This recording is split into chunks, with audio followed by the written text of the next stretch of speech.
Well, Amy, we've been asked what the difference in Canadian immigration is between temporary and permanent immigration to Canada. I mean, there's clearly a huge difference. Temporary status in Canada covers visitors, students, and workers. You have a specific end date as to how long you can remain in Canada, whereas permanent residence means that the Canadian government has approved you to stay here forever, subject to the individual becoming inadmissible. So that would be people who are in the family class, people who have been approved as a federal skilled worker, Canada Experience class, provincial nominees who are approved. And certain investors as well. But why is there a misconception that they're somewhat similar, temporary and permanent? Well, What does the public get wrong? yeah, so I think that when people are granted certain temporary statuses in Canada, in particular students and workers, for some reason there's a bit of a mindset that that will lead to an indefinite stay. I do think some of that, especially with the case of students, is a result of sort of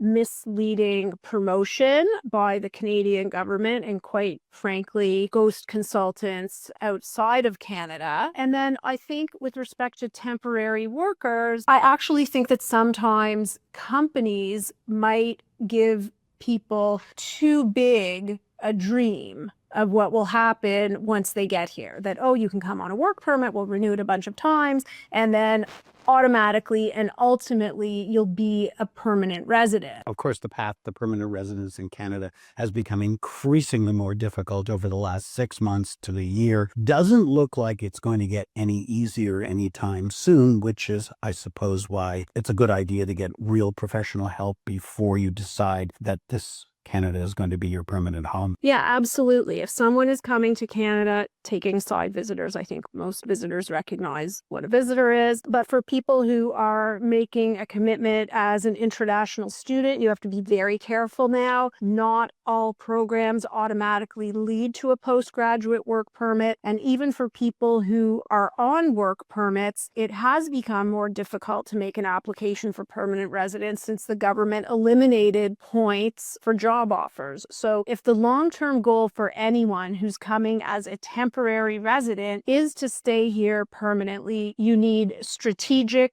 professional advice at the outset.